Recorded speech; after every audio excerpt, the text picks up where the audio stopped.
기도드렸습니다. 아멘.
아멘.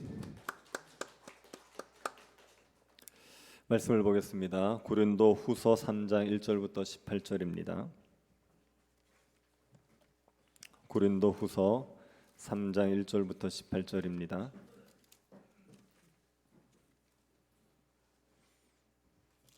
찾으셔서 한 절씩 교도하겠습니다. 찾으셨으면 교도하겠습니다. 우리가 다시 자천하기를 시작하겠느냐? 우리가 어찌 어떤 사람처럼 추천서를 너희에게 붙이거나 혹은 너희에게 받거나 할 필요가 있느냐?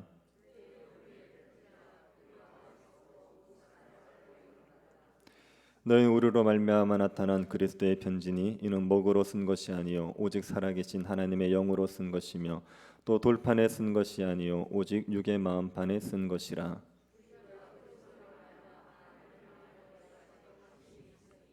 우리가 무슨 일이든지 우리에게서 난 것 같이 스스로 만족할 것이 아니니 우리의 만족은 오직 하나님으로부터 나느니라.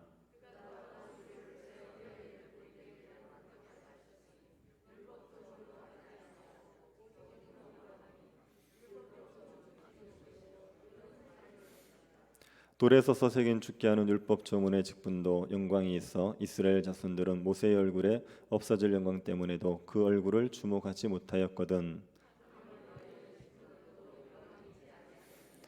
정죄의 직분도 영광이 있은즉 의의 직분은 영광이 더욱 넘치리라.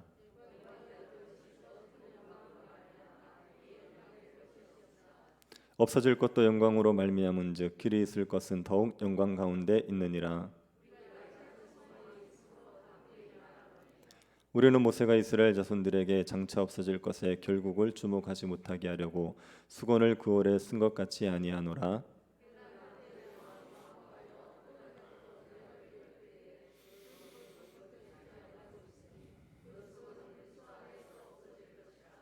오늘까지 모세의 글을 읽을 때에 수건이 그 마음을 덮었도다. 주는 영이시니 주의 영이 계신 곳에는 자유가 있느니라.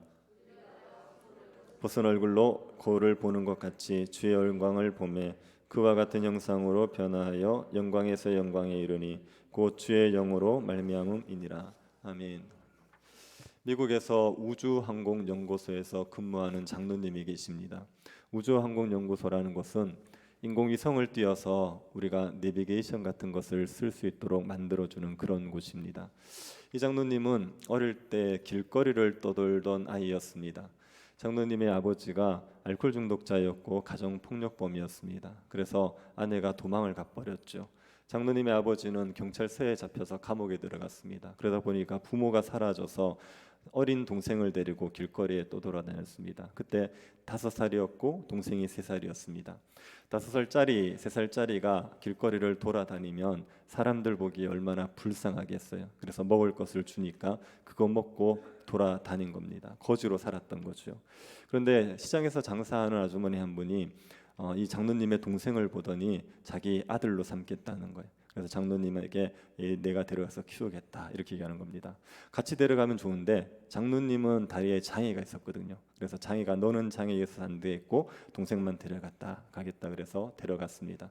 그런데 5살짜리 어린 마음에도 동생이 저 집에 가면 밥은 안 굶겠구나 생각이 들어서 마음에 기뻤다고 얘기합니다. 혼자 이제 남아서 떠돌아다니다가 홀트 아동 복지관에 들어가게 됩니다. 거기에 들어가서 나름대로 잘 지냈어요. 근데 한 9살쯤 됐을 때 어떤 전도사님이 와서 복음을 전해주더래요. 복음을 전해주면서 예수님을 영접할 사람 그래서 본인이 영접을 하겠다 그러고 예수님을 영접한 겁니다. 그래서 9살 때부터 이제 예수를 믿기 시작한 거죠. 그리고 14살이 되었을 때 미국으로 입양이 됩니다. 그 당시에는 14살이 되면은 입양이 안 됐답니다. 큰 아이들은 입양을 안 시킨다 이래서 안 됐답니다. 근데 이제 이 장로님을 입양했던 양아버지가 원래 친자식이 3명이 있는데 1명을 입양을 한 거예요. 근데 하나님께서 1명을 더 입양하라는 마음을 주셔가지고 기도하던 중에 이제 홀트 아동 복지관의 소식지에 나온 이 장로님의 사진을 본 거죠. 그때 13살이었는데 그 아이를 딱 보는 순간 이 아이는 내가 입양하겠다는 마음이 들어가지고 입양을 결심한 겁니다. 그래서 14살이 되면 입양이 안 되는데 청와대에 민원까지 넣어가지고 입양을 한 거예요. 그래서 미국에 입양을 갔지요. 가서 양아버지의 사랑받고 가족들 사랑받으면서 지내면서 공부를 잘했습니다. 그래서 그 당시에 미국에서 최초의 우주사인 릴 암스트롱이 있죠. 그분이 나왔던 대학교에 들어갑니다. 그리고 거기를 졸업해서 이제 항공 우주 그 연구소에 들어간 거죠. 그래서 좋은 직장에서 생활을 하면서 복음을 위해서 사시는 그런 장로님이 있습니다. 이 장로님은 예수님을 믿고 은혜를 많이 받았지요. 양아버지도 만나고 좋은 양부모님도 만나고 그리고 좋은 대학도 들어가고 좋은 직장도 들어가고 그래서 삶이 굉장히 풍성해졌습니다. 그러다 보니 이분은 시편 116편 12절에 고백을 해요. 여호와께서 내게 주신 이 은혜에 내가 어찌다 보답할꼬. 고백을 진짜 고백을 합니다. 하나님께서 나에게 주신 은혜 너무 크다 이렇게 얘기하는 겁니다. 장로님처럼 예수님을 믿어서 이런 복을 누리는 분들이 많이 있습니다. 예수를 믿었더니 가난했던 가정에 물질의 복이 있는 거예요. 예수를 믿었더니 병들었던 삶이 회복이 되어지는 겁니다. 예수를 믿었더니 하나님의 은혜 가운데 성공하는 길을 가기도 하는 겁니다. 이런 복들을 누리는 사람들이 많이 있죠. 그런데 이런 예수 믿는 사람들에게 당신이 진짜 누리는 복이 뭐냐? 가장 큰 복은 뭐라고 생각하냐 물으면 하나같이 하는 말은 자신이 성도가 되었다는 걸 가장 큰 복으로 얘기합니다. 내가 예수를 믿어 성도라는 신분을 얻었다. 이게 가장 큰 복이라고 얘기하는 겁니다. 성도라는 신분은 굉장히 존귀하고 영광스러운 신분입니다. 교회 오면 우리가 다른 사람을 부를 때 대부분 직분을 불러요. 목사님, 장로님, 권사님, 집사님 이렇게 불러요. 그래서 직분을 부르다가 더 부를 게 없으면 직분이 없으면 성도님 이렇게 불러요. 그러다 보니까 성도라는 신분을 직분보다 낮은 별것 아닌 것처럼 생각하는데요. 그렇지 않습니다. 직분보다도 성도라는 신분이 더 중요한 겁니다. 성도는요 신분이고요. 직분은 하는 일을 나타낸 거예요. 성도인데 목사의 일을 하는 겁니다. 성도인데 장로의 일을 하는 거예요. 성도인데 집사의 일, 권사의 일을 하는 거라고요. 그러니까 하는 일이 중요한 게 아니라 우리의 신분이 더 훨씬 중요한 거 아닙니까? 여러분, 직분이 영원합니까? 아니죠. 은퇴하면 끝이에요. 천국 가면 목사, 장로 이렇게 부르겠습니까? 아니요, 이거 직분은 다 사라지는 거예요. 그런데 성도라는 신분은 영원한 겁니다. 성도라는 신분이 영원한 이 신분이 우리에게 훨씬 귀한 겁니다. 그래서 우리가 성도라는 신분을 받았다는 것, 우리가 세상에서 어떤 일을 하고 어떤 지위에 있고 이런 것보다 성도라는 신분이 되었다는 게 우리에게 가장 큰 복이지요. 성도가 된 게 예수 믿어서 받게 되는 가장 큰 복입니다. 아멘이시죠? 그런데 성도라는 신분은 다른 호칭으로 많이 불려요. 하나님의 백성, 그리스도인, 그리스도의 제자, 하나님의 군사, 이렇게 다양하게 부릅니다. 그 중에 우리가 오늘 살펴볼 것은 새 언약의 일꾼, 새 언약의 백성, 새 언약의 일꾼, 이런 개념에서 성도를 살펴보려고 합니다. 새 언약의 백성, 새 언약의 일꾼, 이 얘기들은 우리들에게 굉장히 생소한 개념입니다. 그리고 이단의 냄새가 나요. 이단들이 하도 새 언약을 많이 써가지고. 그런데 새 언약의 백성이라는 것, 새 언약의 일꾼이라는 개념, 우리가 필히 이해해야 될 개념이고 우리에게 익숙해야 됩니다. 그래서 우리가 새 언약의 백성이다, 새 언약의 일꾼이다 얘기할 때 이게 어떤 의미인지를 우리가 이해하고 있어야 되는 겁니다. 새 언약이라고 얘기하는 것을 설명하면 이런 얘기예요. 새 언약은 옛 언약과 대비해서 새 언약, 이렇게 얘기합니다. 구약에 이스라엘 백성들이 시내산에서 하나님과 언약을 맺죠. 하나님께서 이스라엘 백성들을 애굽에서 건져내시고 그 다음에 시내산까지 딱 끌어와서 거기에서 언약을 맺는다고요. 하나님께서 이렇게 얘기했습니다. 내가 너희 하나님 되어줄게, 너희가 내 백성 되어라. 너희들이 내 말을 잘 지키면, 내 말에 잘 순종하면 내가 너희들 제사장 나라로 만들어줄게, 이렇게 얘기했습니다. 그리고 이제 언약을 맺은 게 시내산 언약인데 이것을 옛 언약, 이렇게 얘기하는 겁니다. 이 옛 언약을 이스라엘 백성들이 잘 지켰느냐? 그렇지 않아요. 하나님의 말씀을 어김으로 말미암아 옛 언약이 깨어지게 됩니다. 그래서 선지자들이 옛 언약이 아닌 하나님께서 새로운 언약을 맺을 거라는 예언을 해요. 예레미야 31장 31절 보십시오. 여호와의 말씀이니라, 보라 날이 이르니 내가 이스라엘 집과 유다 집에 새 언약을 맺으리라. 예레미야가 이스라엘 집에 새로운 언약을 하나님께서 맺을 거라고 얘기했습니다. 그리고 이 새 언약을 예수님께서 이루신다고 얘기했어요. 누가복음 22장 20절입니다. 저녁 먹은 후에 잔도 그와 같이 하여 이르시되 이 잔은 내 피로 세우는 새 언약이니 곧 너희를 위하여 붓는 것이라. 예수님께서 십자가에서 죽으시면서 흘리시는 피가 새 언약을 위해서 흘리는 피라고 얘기하신 거예요. 그래서 새 언약이라는 것을 선지자들이 맺게 해주겠다고 약속했고 그것을 예수님께서 이루셨습니다. 예수님께서 십자가에서 피 흘려 죽으심으로 이루신 언약이 새 언약입니다. 그러면 새 언약의 백성은 누구겠습니까? 예수 믿는 사람들이 새 언약의 백성이에요. 성도들이 새 언약의 백성입니다. 오늘날 교회가 새 언약의 백성인 겁니다. 그러면 새 언약의 일꾼은 누구겠습니까? 복음을 전하는 모든 사람들은 새 언약의 일꾼이에요. 사람들이 예수를 믿도록 전하는 그 일을 하는 모든 사람들은 새 언약의 일꾼입니다. 오늘날 우리는 성도는 새 언약의 백성이면서 새 언약의 일꾼입니다.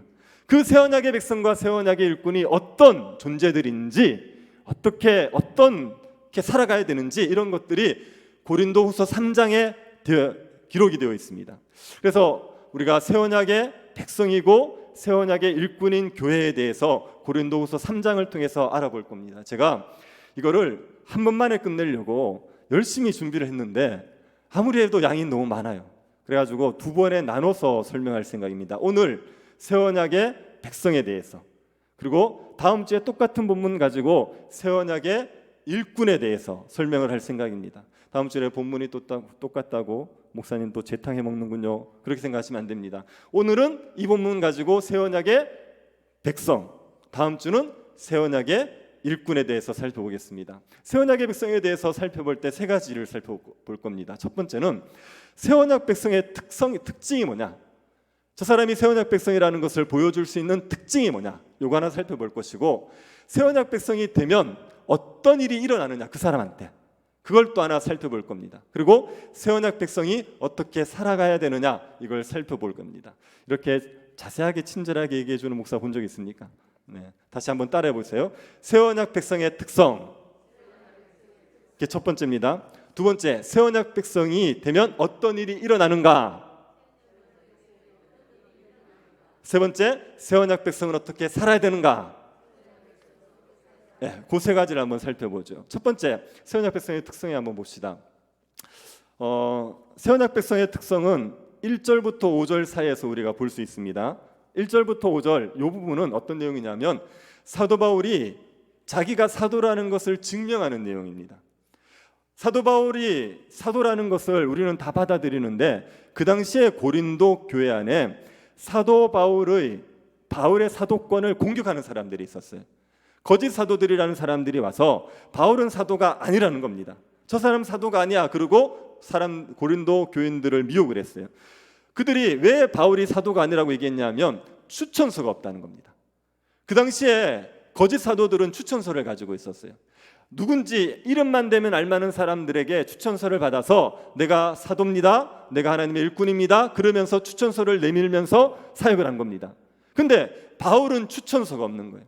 추천서가 없으니까 바울은 사도가 아니다, 그렇게 공격을 한 겁니다. 여기에 대해서 답변을 하는 부분, 해명을 하는 부분이 1절부터 3절입니다. 바울은 자기는 추천서가 필요 없다는 얘기를 먼저 해요. 3장 1절 한번 보시겠습니까?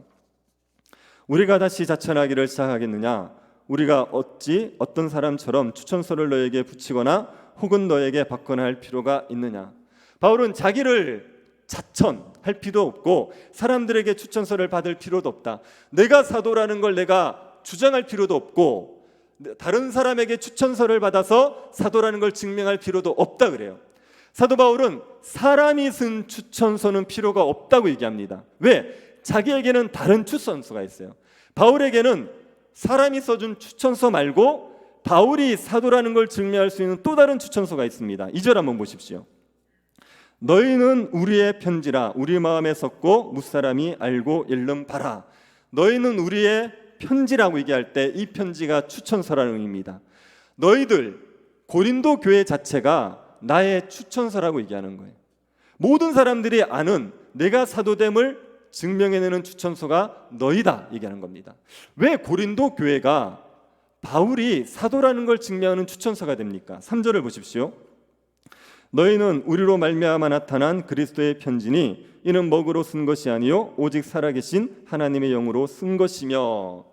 바울이 고린도 교회가 추천서긴 추천서인데 이것은 그리스도께서 써준 추천서다. 그리스도의 편지라는 얘기가 그리스도께서 써준 추천서라는 얘기입니다. 먹으로 쓴 게 아니라, 글로 쓴 게 아니라 성령으로서 살아계신 영으로서 쓴 추천서라고 얘기하는 겁니다. 고린도 교회는 바울의 사도됨을 증명해내는 성령께서 그리스도께서 써준 추천서가 됩니다. 왜 그러냐? 3절 하반절 때문에 그래요. 3절 하반절을 보십시오. 또 돌판에 쓴 것이 아니요 오직 육의 마음판에 쓴 것이라. 돌판에 쓴 게 아니라는 얘기는 율법을 돌판에 쓰지 않았고 마음판에 기록해 준 거란 얘기입니다. 그래서 하나님의 율법을 성령께서 고린도 교인들의 마음에 기록해 줬기 때문에 고린도 교회가 바울의 사도됨을 보여주는 추천서다 이렇게 설명을 하는 겁니다. 고린도 교인들의 마음에 율법이 새겨졌어요. 그래서 이들이 하나님의 율법을 지키는, 마음으로부터 지키는 하나님의 백성이 되었습니다. 그래서 이 고린도 교회는 바울의 사도됨을 증명해내는 추천서가 되는 겁니다. 이게 왜 그런지 이해가 되십니까? 사도라는 직분은 무엇을 하도록 세워진 직분입니까? 이거는 교회를 세우도록 만들어진 직분이거든요.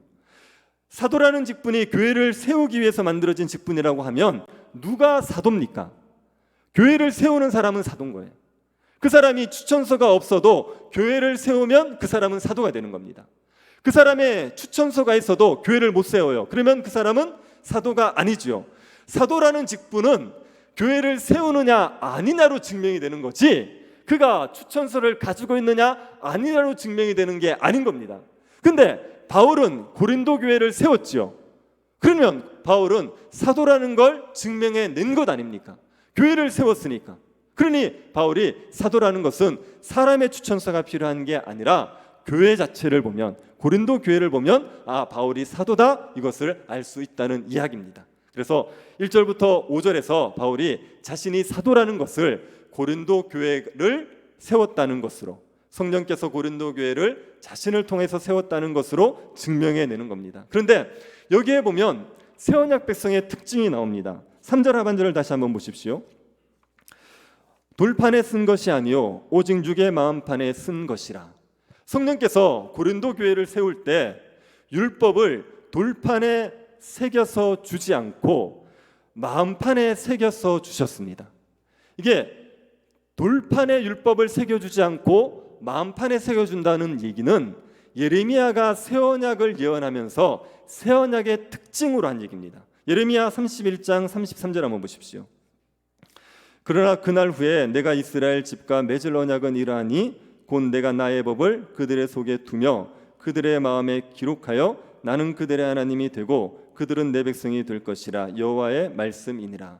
예레미야가 새 언약을 얘기하면서 새 언약은 율법을 마음판에 새겨주는 언약이라고 얘기해요. 돌판에 새겨주지 않고 마음판에 새겨줄 거다, 이렇게 얘기합니다.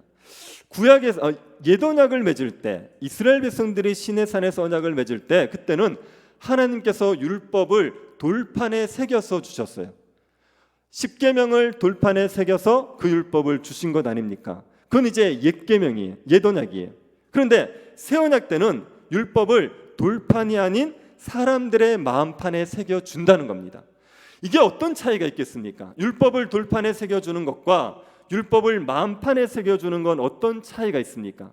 이거는 율법을 지키느냐 못 지키느냐의 차이가 있어요. 율법을 돌판에 새겨주면요, 율법을 못 지킵니다. 율법이 나쁜 법이 아니라, 지키지 못할 법이 아니라 사람들의 마음이 완악해서 못 지키는 거예요. 마음에 하나님을 사랑하는 마음이 없기 때문에, 돌처럼 굳어져 있기 때문에 율법을 돌판에 새겨줘도 이 율법을 지키면 산다고 말하고 이 율법을 지키면 복을 누린다고 말해도 못 지키는 거예요. 그런데 새 언약은 율법을 마음판에 새겨져 버려요. 마음에 새겨져 버립니다. 그래서 마음으로부터 율법을 지키는 백성을 만들어 내버리는 거예요. 율법이 마음에 있기 때문에 율법을 지키는 걸 좋아합니다. 그래서 율법을 지키면서 살아가는 그런 백성을 만들어내는 게 새 언약의 특성입니다. 그래서 새 언약 백성 되었다는 것은 어떤 것으로 알 수 있느냐? 마음의 율법이 새겨졌느냐 아니라고 알 수 있어요.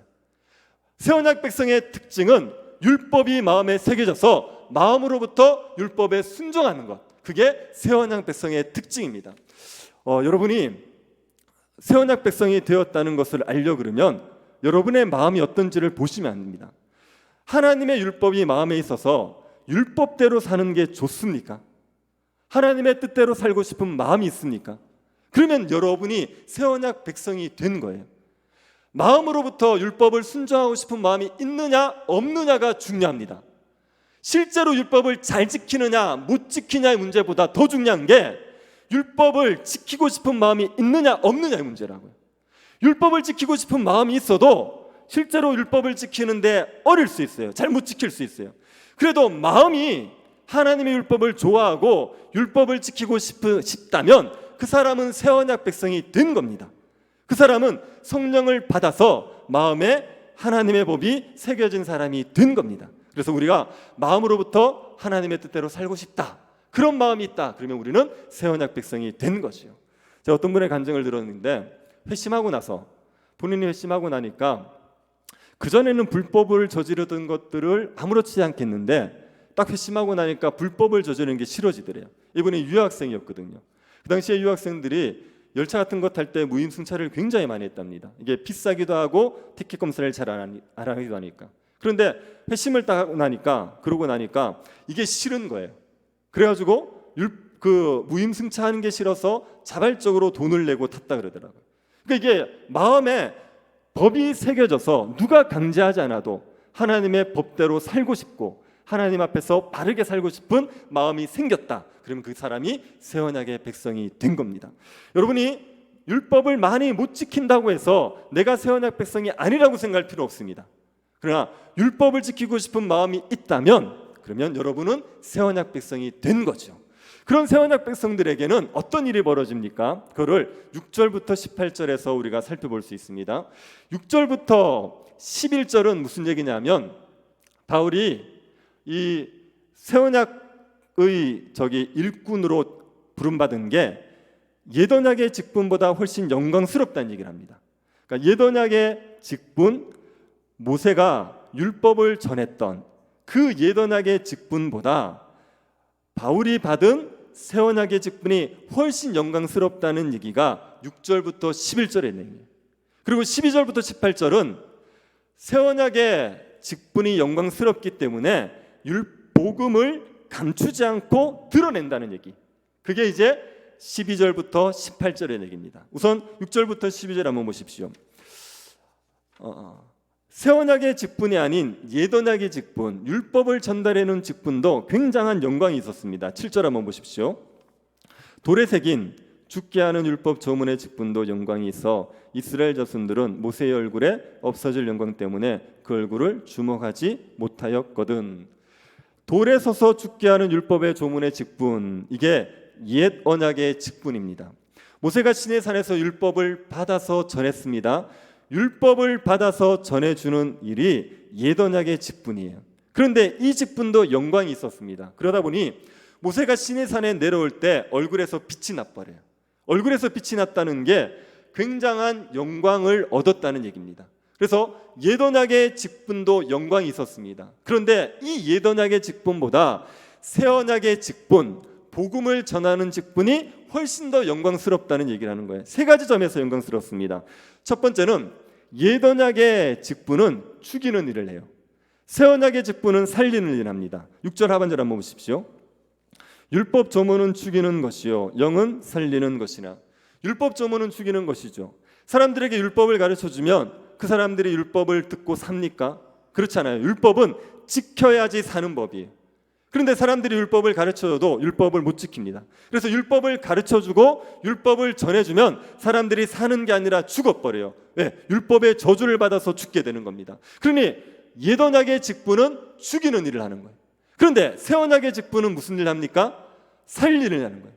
율법을 지키지 못해서 죽은 자들, 율법을 지켜서 지키지 못해서 하나님의 진노를 받을 자들을 예수 십자가의 복음으로 말미암아 살려내는 일을 하는 것, 그게 새 언약의 직분입니다. 그러니 죽이는 일을 하는 것보다 살리는 일을 하는 게 훨씬 더 영광스럽지 않습니까? 그래서 옛 언약의 직분보다 새 언약의 직분이 훨씬 영광스럽다고 얘기하는 겁니다. 두 번째로 옛 언약의 직분은 정죄의 직분입니다. 새 언약의 직분은 의의 직분입니다. 9절 한번 보십시오. 정죄의 직분도 영광이 있은즉 의의 직분은 영광이 더욱 넘치니라. 옛 언약의 일꾼들이 율법을 가르쳐줘요. 그러면 사람들이 뭐를 깨닫냐면 자기가 죄인인 걸 깨닫습니다.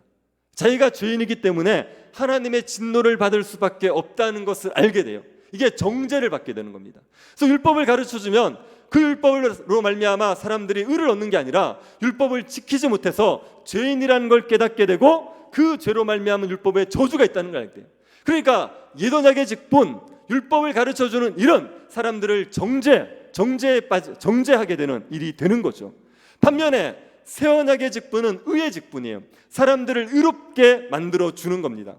새 언약의 직분을 가진 사람들이 복음을 전해주잖아요. 예수님을 전해준단 말이에요. 그러면 그 사람들이 예수님을 받아들여요. 율법을 지키지 못하는 죄인이어서 하나님의 진노를 받을 수밖에 없는데 예수를 딱 받아들인단 말입니다. 그러면 모든 죄책감과 죄의 정죄에서 벗어나 버리죠. 예수님의 의가 선물로 주어지니까 의로워져서 그 정죄에서 벗어나게 되는 겁니다. 그래서 옛 언약의 직분은 사람들을 정죄에 빠지게 하지만 새 언약의 직분은 사람들을 의롭게 만듭니다. 그러니 훨씬 더 영광스러운 겁니다. 그리고 옛 언약의 직분은 잠시 있다 사라져요. 하지만 새 언약의 직분은 영원합니다. 11절 한번 보십시오. 10절 11절 한번 보십시오.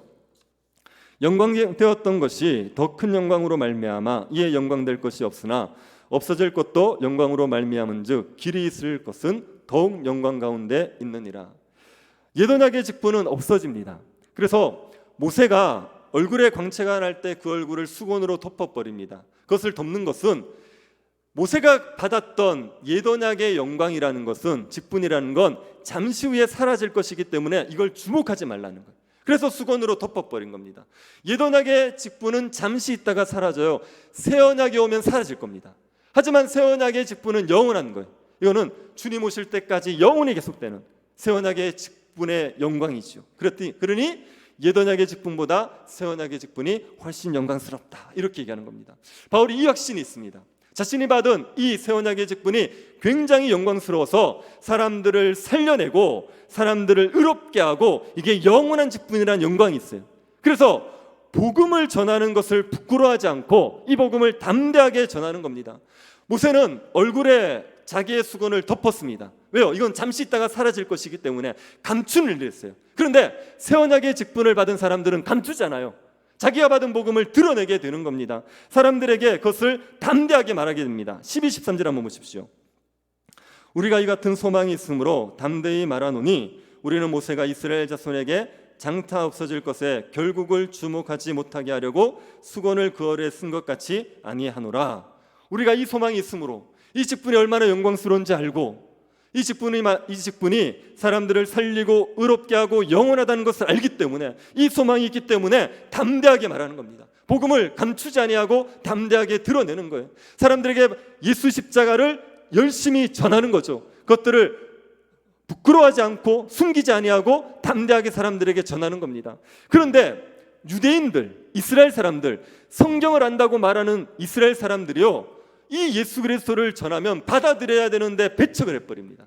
이 사람들이 예수 그리스도가 메시아라는 걸 인정하지 않아요. 이 복음을 받아들이지 않아요. 그 이유가 뭐냐 하면 이스라엘 사람들에게 수건이 덮여있기 때문입니다. 14절 한번 보십시오. 그러나 그들의 마음이 완고하여 오늘까지도 구약을 읽을 때 그 수건이 벗겨지지 아니하고 있으니 그 수건은 그리스도 안에서 없어질 것이라. 이스라엘 백성들의 마음에 수건이 덮여져 있어요. 마음이 완고해져 있어요. 그래서 성경을 보면서 예수님을 깨닫지를 못하는 겁니다. 구약에 기록된 모든 성경의 말씀들은 어디를 향해 있느냐면 예수 그리스도에게 초점이 맞춰져 있어요. 창세기부터 시작해서 말라기까지 모든 구약이 다 예수 그리스도를 가리키고 있습니다. 예수가 오실 거라고, 메시아가 오실 거라고 이걸 가르치고 있어요. 그래서 구약을 쫙 보면 누구를 알아야 되냐면 예수 그리스도를 알아야 돼요. 예수님이 메시아라고 자신을 드러냈을 때 예수님을 열렬히 받아들였어야 됩니다. 그런데 이스라엘 사람들이 예수님을 배척해버리잖아요. 이유가 뭐냐? 그들의 마음에 수건이 덮여져 있어요. 그들의 눈이 어두워져 있어요. 그래서 성경을 보고도 예수님을 깨닫지를 못하고 배척을 하는 겁니다. 이 상태가 수건이 덮여져 있는 상태입니다. 이게 어떻게 벗겨지느냐? 예수께로 가면 벗겨지는 거예요. 그리스도께로 가기만 하면 이 수건이 벗겨집니다. 그래서 성경을 바르게 깨달을 수 있어요. 구약의 어디를 봐도 예수님을 알게 되는 겁니다. 여러분 그 아담이 범죄했을 때 하나님께서 쫓아내시잖아요. 그때 가죽옷을 지어주죠. 그 가죽옷은 무엇을 상징하는 것 같습니까? 예수 그리스도. 선악과 옆에 생명나무가 있었죠. 그 생명나무는 뭘 상징하는 것 같습니까? 예수 그리스도. 이게 예수 그리스도에 대한 이야기로 구약의 얘기들이 다 연결이 된단 말입니다. 이게 예수께로 가서 수건이 벗겨지면, 마음에 깨달음이 생기면, 그러면 그제서야 예수 그리스도가 구약에 계시된 그 메시아구나, 예수 그리스도를 알고 성경을 보면 예수 그리스도를 더 깨닫게 되는 은혜가 있게 되는 거죠. 이런 사람들에게 어떤 일이 벌어집니까? 두 가지 일이 벌어집니다. 첫 번째, 자유를 누려요. 17절 보십시오. 주는 영이시니 주의 영이 계신 곳에는 자유가 있느니라. 주는 영이시니 주의 영이 계신 곳에는 자유가 있죠. 예수 그리스도를 믿는 모든 자들에게 주어지는 게 자유입니다. 예수 그리스도를 믿어버리면, 성령을 받아버리면 우리에게 자유가 주어집니다. 신자가 누리는 자유는 세 가지로 얘기합니다. 첫 번째는 죄책, 죄의 형벌에서의 자유. 예수를 믿으면 더 이상 우리에게 죄의 형벌이 없거든요. 그러니까 죄의 형벌에서 자유케 되어지는 겁니다. 두 번째로, 신자들은 죄에서부터 자유케 되어져요. 예수 믿기 전에는 죄를 안 지을 수 없는 존재였어요. 그런데 예수를 딱 믿고 나면 죄를 안 지을 수 있게 돼요. 우리가 사람들을 미워하지 않을 수 있게 됩니다. 우리가 탐욕에 빠지지 않을 수 있어요. 우리가 교만에 빠지지 않을 수 있어요. 죄를 안 지을 수 있는 자유가 주어지게 됩니다. 그리고 율법의 지배에서 자유케 돼요. 율법을 지켜서 의로워져야 될 필요가 없다는 얘기입니다. 내가 율법을 잘 지키거나 잘 못 지키거나 상관없이 예수를 딱 믿는 것만으로 우리를 하나님께서 완전히 의롭다 인정해 주신다는 거예요. 그래 더 이상 율법을 지켜서 의로워지기 위해서 율법의 종노릇을 할 필요가 없는 자유함이 주어지는 겁니다. 그래서 예수를 딱 믿어버리면 그러면 우리에게 자유가 주어지죠. 그리고 그런 사람들이 점점 예수 그리스도를 닮아가게 되어 있습니다. 18절 보십시오. 우리가 다 수건을 벗은 얼굴로 거울을 보는 것 같이 주 영광을 보매 그와 같은 형상으로 변하여 영광에서 영광에 이르니 곧 주의 영으로 말미암음이니라. 우리가 수건을 벗은 얼굴로 거울을 보는 같이 주 영광을 보니까 그와 같은 형상으로 변화된다. 예수님의 형상으로 바뀌는 거죠. 점점 예수를 닮은 사람으로 가는 겁니다. 그래서 어떻게 예수를 닮은 사람으로 가냐고 얘기할 때 그의 주의 영광을 보기 때문에 그래요. 예수 그리스도의 영광을 보면서 점점 주님을 닮아가는 겁니다. 예수님의 영광을 보는데 어떻게 본다고 얘기하고 있습니까? 거울로 보는 것 같이. 거울로 보는 것 같이 본다는 것은 직접 보지 않고 간접적으로 본다는 거예요.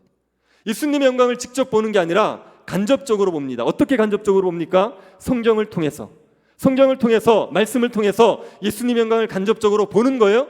그러면서 점점 예수님을 닮아가는 게 그게 예수 믿은 사람들, 성령 받은 사람들, 새 언약 백성들에게 일어나는 일이에요. 그래서 결국 어디로 이르냐? 영광에서부터 영광으로는 지금도 영광스럽지만 완전한 영광으로 이르게 되는 겁니다. 우리가 완전히 영광스러운 존재로 바뀌어지게 될 거다, 이렇게 얘기하는 겁니다. 이게 지금 사도 바울이 자신이 새 언약의 일꾼으로서 얼마나 영광스러운지를 설명하는 내용입니다. 그런데 여기에 보면 새 언약 백성들에게 일어나는 4가지 일을 할 수 있어요. 첫 번째 일이 뭐냐 하면 우리가 살아난다는 겁니다. 6절 하반절을 다시 한번 보십시오. 6절 하반절을 다시 한번 보십시오. 율법 조문은 죽이는 것이요 영은 살리는 것이다. 그래서 새 언약 백성이 되면 성령을 딱 받아버리면 우리가 살아나요. 여러분, 살아난다는 게 이게 우리의 영적으로 우리의 영혼이 살아난다는 의미입니다. 육은 이미 살아있지 않습니까? 그런데 영이 살아나는 거예요. 영이 예수 믿기 전엔 죽었죠. 허물과 죄로 죽었단 말이에요. 허물과 죄로 죽은 사람의 특성이 뭔지 아십니까? 에베소서 2장 1절 한번 보십시오. 에베소서 2장 1절. 그는 허물과 죄로 죽었던 너희를 살리셨도다. 너희들 허물과 죄로 죽은데 살렸다 그랬죠. 3절 보십시오. 전에 우리도 다 그 가운데 우리 육체 욕심을 따라 지내며 육체와 마음에 원하는 것을 하여 다른 이들과 같이 본질상 진노의 자녀이었더니. 허물과 죄로 죽었을 때 우리가 무엇을 따랐다고 얘기합니까? 육체의 욕심. 이게 허물과 죄로 죽은 사람의 특징이에요. 허물과 죄로 죽은 사람들, 영적으로 죽은 사람들은요, 육체의 욕심을 따릅니다. 자기 욕심을 위해서 살아가요. 삶의 방향이 자기 욕심이에요. 자기 욕심을 채우겠다고 삶을 살아가는 게 그게 허물과 죄로 죽은 사람의 모습이에요. 그런데 이 사람들이 예수를 믿으면, 성령을 받으면, 새 언약 백성이 되면 살아난단 말이에요. 살아난 사람들은 어떻게 살아갑니까? 에베소서 2장 10절을 보십시오. 우리는 그가 만드신 바라 그리스도 예수 안에서 선한 일을 위하여 지으심을 받은 자니 이 일은 하나님이 전에 예비하사 우리로 그 가운데서 행하게 하려 하심이니라. 하나님께서 우리를 새롭게 지으셨는데 무엇을 위해서요? 선한 일을 위해서 살아가도록 우리를 새롭게 지었단 말입니다. 그래서 허물과 죄로 죽었던 사람들은 자기 욕심을 위해서 살아간다면 예수를 믿어서 새 언약 백성이 되어서 살아난 사람들은 선한 일을 위해서 살아가는 거예요. 하나님을 위해서, 이웃을 위해서 살아가는 겁니다. 그렇게 삶의 방향이 바뀌는 거예요. 이제까지는 내 욕심을 위해서 살던 사람들이 하나님의 영광을 위해서, 이웃을 위해서 사는 쪽으로 삶의 방향이 바뀌는 것, 이게 살아나는 겁니다. 그렇게 새 언약 백성이 되면 살아났죠. 그 사람들은 하나님 앞에 의롭다함을 얻게 되어 있습니다. 10절 한번 보십시오. 19절 보십시오. 정죄의 직분도 영광이 있은즉 의의 직분은 영광이 더욱 넘치리라. 의의 직분이라고 얘기했잖아요. 그래서 새 언약 백성이 되면 의를 얻게 되는 겁니다. 우리가 예수를 믿었다는 단 한 가지 이유 때문에 우리가 하나님 앞에서 완전히 의롭다는 인정을 받는 거예요. 의롭다는 얘기는 율법을 다 지켰다는 얘기입니다. 하나님 말씀에 온전히 순종한 상태를 의롭다고 얘기하는 거예요. 그런데 우리가 말씀을 다 못 지켰는데, 율법대로 살지 못했는데 예수를 딱 믿은 순간 우리가 하나님 앞에 의를 선물로 받게 되어 있어요. 모든 율법에 다 순종하신 예수 그리스도의 의가 우리에게 선물로 주어져서 우리는 하나님 앞에 의로운 존재가 되는 겁니다. 그리고 나면 우리가 점점 거룩해지는 거죠. 10절 한번 보십시오. 18절입니다. 18절 보십시오. 주의 영광을 보매 그와 같은 형상으로 변화하여. 이게 예수님을 닮은 모습으로 점점 자라간다는 얘기입니다. 예수를 닮은 모습으로 점점 자라서 주님의 거룩하심처럼 우리도 거룩하게 되는 일이 일어나는 거죠. 그리고 영광이 이루는 겁니다. 영광에서 영광이 이루는, 완전한 영광을 누리게 되는 일들이 일어나는 겁니다. 이게 새 언약 백성이 되면 우리에게 일어나는 4가지 일입니다. 첫 번째는 살아나고, 두 번째는 의로워지고, 세 번째는 예수를 닮게 거룩하게 되고, 네 번째는 영광이 이루는 거예요. 이거를 신앙용어로 얘기하면요, 첫 번째가 중생입니다. 거듭남을 얘기하는 거예요. 두 번째는요, 칭입니다. 세 번째는 성화, 네 번째는 영화. 그래서 중생과 칭의와 성화와 영화, 이 4가지가 새 언약 백성이 되면 우리에게 일어나는 일입니다. 모든 예수를 믿는 자들에게, 모든 새 언약 백성들에게 중생과 칭의와 성화와 영화, 이 4가지를 하나님께서 선물로 주시는 거예요. 성령을 받을 때, 예수를 믿을 때 중생과 칭의는요, 순식간에 일어나는 문제입니다. 예수를 딱 믿는 순간 우리는 살아나게 되어 있어요. 예수를 딱 믿는 순간 우리는 의롭다함을 얻게 되어 있습니다. 그리고 예수를 믿는 사람들이 평생에 이루어 가야 될 게 뭐냐면 성화예요. 예수를 닮아가는 건 평생에 걸쳐서 해야 될 일입니다. 그리고 우리가 죽으면 무엇이 일어나느냐면 영화가 일어나게 됩니다. 죽어서 하나님 앞에 가게 되면 우리는 더 이상 죄를 짓지 않는 완전히 영화로운 존재가 되는 겁니다. 사람의 상태를 얘기할 때요, 아담이 타락하기 전의 상태, 그때 상태를 죄를 지을 수 있는 상태, 이렇게 표현합니다. 아담이 타락했잖아요. 그러면 죄를 안 지을 수 없는 상태가 돼요. 예수 믿기 전의 상태가 죄를 안 지을 수 없는 상태예요. 예수를 딱 믿잖아요. 그러면 죄를 안 지을 수 있는 상태가 됩니다. 그리고 주님의 앞에 가게 되면 죄를 지을 수 없는 상태가 돼요. 그때가 되면 누구를 미워하려고 해도 미워할 수가 없어요. 죄라는 것 자체가 사라지는 영화가 이루어지는 거예요. 이게 새 언약 백성들이 되었을 때 우리에게 주어지는 하나님께서 주시는 복이자 선물입니다. 성도가 되었다고 얘기할 때 이걸 누리게 되는 겁니다. 여러분, 예수 그리스도를 믿으셔서 여러분의 마음에 율법이 새겨지셨습니까? 마음이 바뀌셨어요? 주를 위해서 살고 싶습니까? 하나님을 사랑하고 싶은데 안 돼서 괴로우십니까? 이웃을 내 몸처럼 사랑하고 싶은데 그게 안 돼서 힘드십니까? 그게 여러분의 마음이 바뀌었다는 얘기입니다. 그러면 여러분에게 뭐가 일어났냐 하면 이미 중생이 일어났어요. 여러분은 살아난 겁니다. 여러분이 의롭다함을 얻은 거예요. 여러분은 지금 어디를 향해 가냐 하면 예수를 닮는 쪽으로 가고 있습니다. 여러분이 노력해야 되는 측면도 있겠지만 하나님이 끌어가시는 측면이 있어요. 여러분이 원하지는 원하지 않든지 간에 결국은 주님 닮은 모습으로 끌어가실 겁니다. 그리고 반드시 영화롭게 만들어 가신다고요. 이걸 여러분이 믿음으로 받아들이시면 됩니다. 이런 존재가 되었다는 걸 여러분이 믿으시면 돼요. 이건 우리가 어떻게 해야 될 일이 아니라 일단 그대로 받아들이는 게 중요한 일입니다. 예수를 믿는 내가, 새 언약 백성 된 내가 하나님의 은혜 가운데 살아났고 의로워졌고 성화를 이루고 영원해질 거다. 이걸 믿음으로 받아들이십시오. 이 믿음 안에 굳건하게 서십시오. 그리고 2가지를 하십시오. 첫 번째는 자유를 누리십시오. 여러분이 예수님을 믿었을 때, 여러분에게 영이 임했을 때 여러분에게 자유가 주어진 겁니다. 더 이상 죄책을 두려워할 필요가 없단 말이에요. 하나님께서 나에게 진노하시겠지, 하나님께서 나에게 벌 내리시겠지, 이걸 두려워할 필요가 없단 말입니다.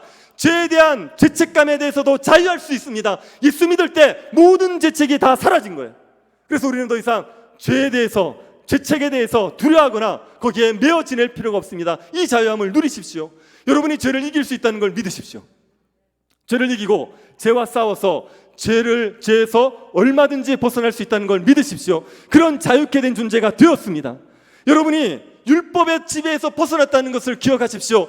우리는 율법 아래 있지 아니하고 은혜 아래 있습니다. 율법을 지켜서 하나님의 사랑을 받아내야 되는 게 아니라 예수를 믿기 때문에 하나님의 완전한 사랑을 받는 존재가 되어 있단 말이에요. 내가 엉터리같이 살았지만 내가 예수를 믿는다는 단 한 가지 이유 때문에 하나님이 나를 사랑하십니다.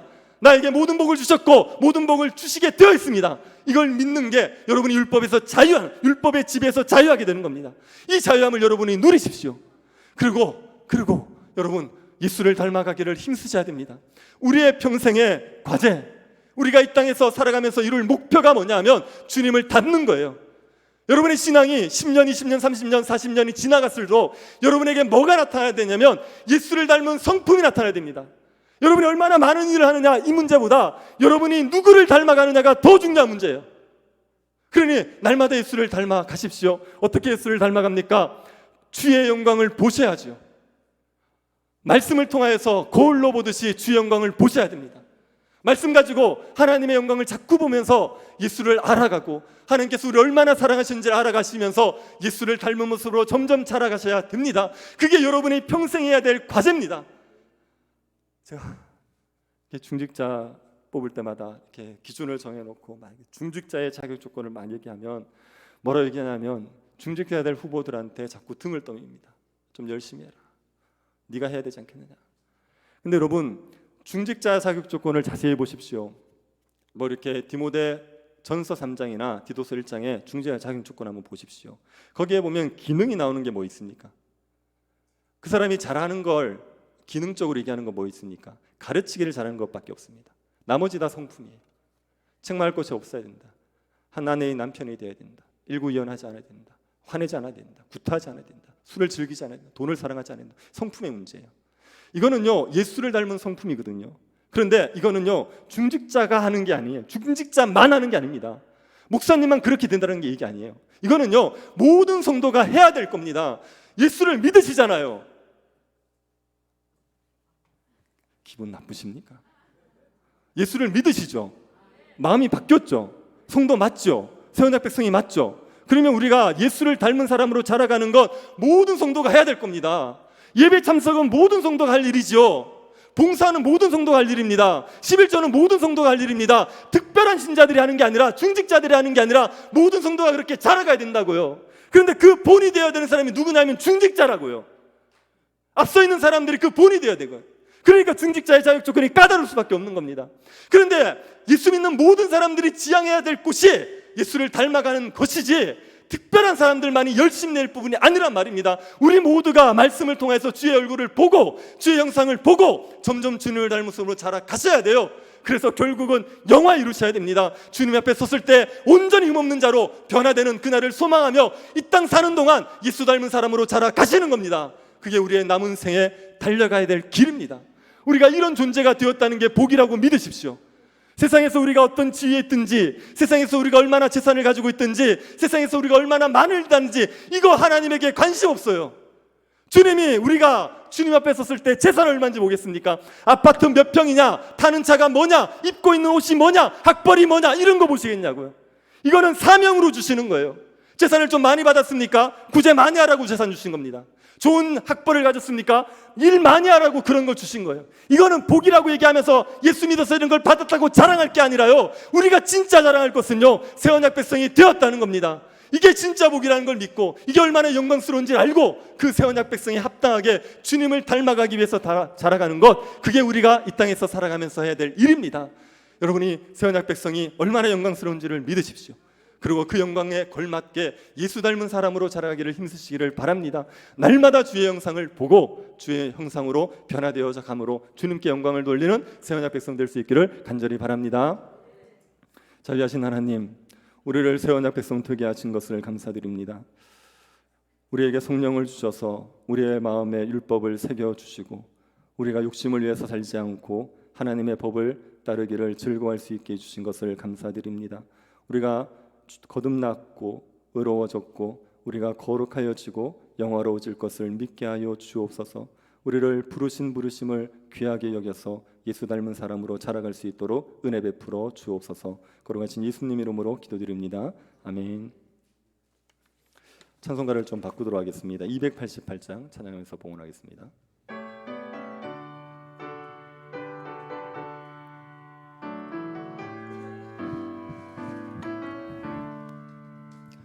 예수를 나의 구주 삼고 성령과 피로써 거듭나니 이 세상에서 내 영혼이 하늘의 영광 누리도다. 이것이 나 나의 간증이요 이것이 나의 찬송일세 나 사는 동안 끊임없이 구주를 찬송하리로다 온전히 주께 맡긴 내 영 사랑의 음성을 듣는 중에 천사들 왕래하는 것과 하늘의 영광 보리로다 이것이 나의 간증이요 이것이 나의 찬송일세 나 사는 동안 끊임없이 구주를 찬송하리로다 주 안에 기쁨 누림으로 마음의 풍랑이 잔잔하니 세상과 나는 간 곳 없고 구속한 주만 보이도다 이것이 나의 간증이요 이것이 나의 찬송일세 나 사는 동안 끊임없이 구주를 찬송하리로다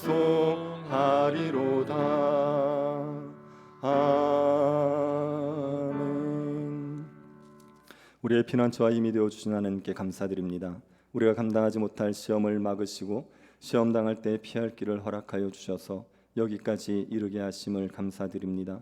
주 앞에 감사함으로 드리는 모든 예물들을 주께서 기쁘게 받아 주옵소서. 하나님 앞에 감사하고 있지만 여전히 우리에게 갈급함도 있습니다. 주께서 우리에게 은혜를 내리워 주옵소서. 우리를 질병의 고통에서 건져 주옵소서. 낙심과 절망에서 우리를 건져내어 주옵소서. 탐욕과 미움과 교만의 죄에서도 우리를 건져내어 주옵소서. 우리를 고통의 자리에 그냥 두지 말아 주시고 그리스도 안에서 참된 안식을 누릴 수 있도록 은혜 베풀어 주옵소서. 세교당 건축을 선하게 이끌어 주심을 감사드립니다. 주의 손에서 형통한 건축이 되게 하여 주셔서 하나님의 나라를 위해서 귀하게 쓰임 받는 교회당이 세워지게 하여 주옵소서. 수고하는 모든 주의 종들에게 위로와 능력을 더하여 주옵소서. 교회 직분자 선거를 허락하여 주심을 감사드립니다. 주의 뜻대로 약물에 본이 되는 장로님들 세워지게 하셔서 교회를 더욱더 충만케 하여 주옵소서.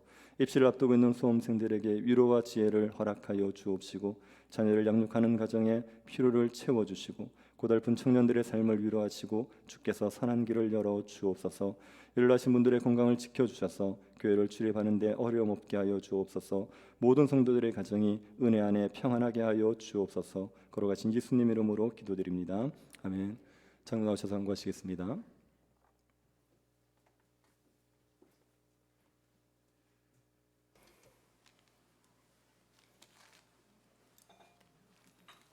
예, 교육 소식 말씀드리겠습니다. 새로 오신 분이나 여행 중에 오신 분들을 환영합니다.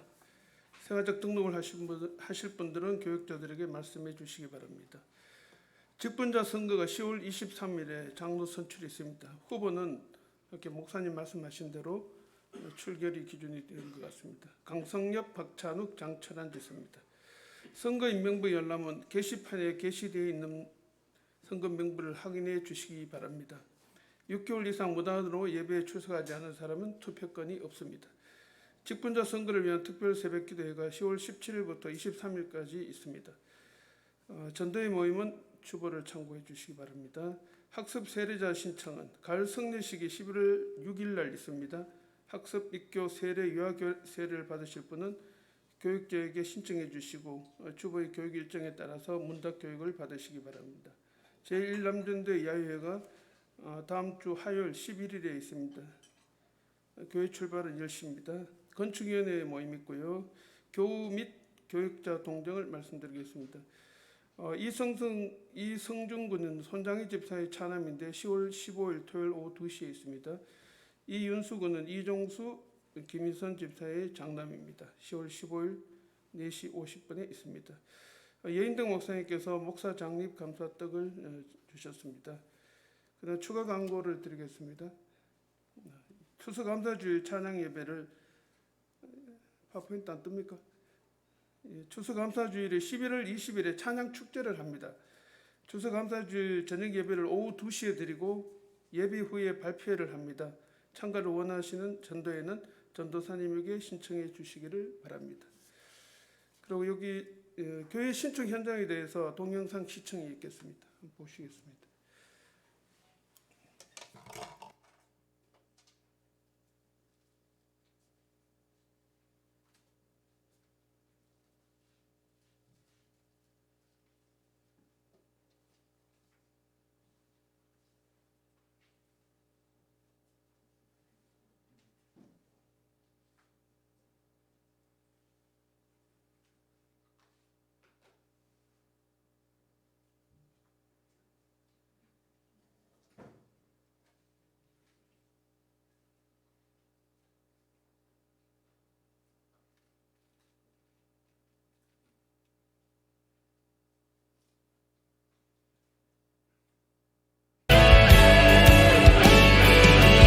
교회여 일어나라.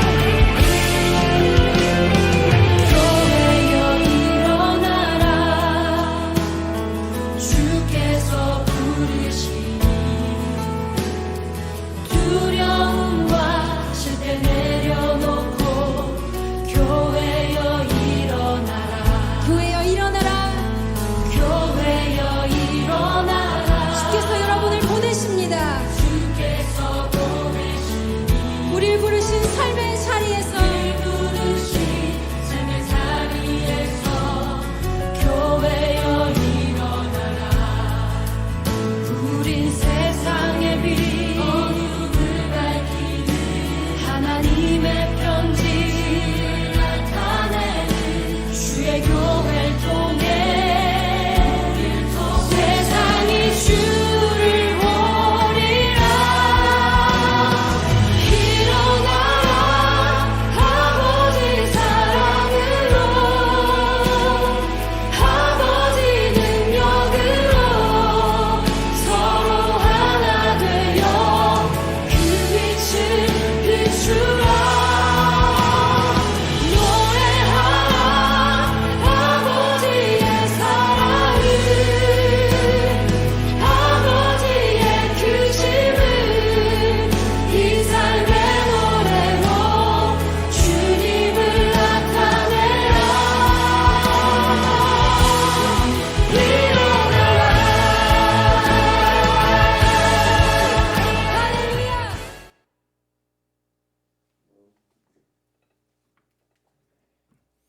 네, 박수를 쳐야지 덜 술렁할 것 같습니다. 다시 일어나서 주기도문성 찬송하겠습니다.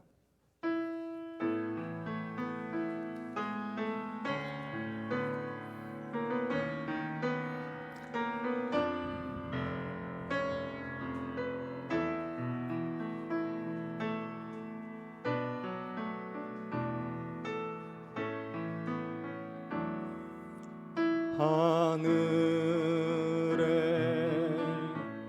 계신 아버지 이름 거룩하사 주님 나라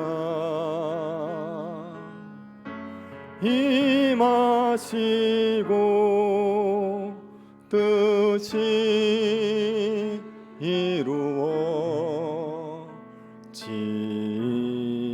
이루어지이다. 일용할 양식 주시고 우리들의 큰 죄 다 용서하옵시고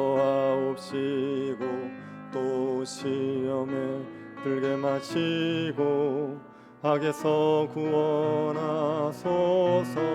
대개 주의 나라 주의 권세 주의 영광 영원히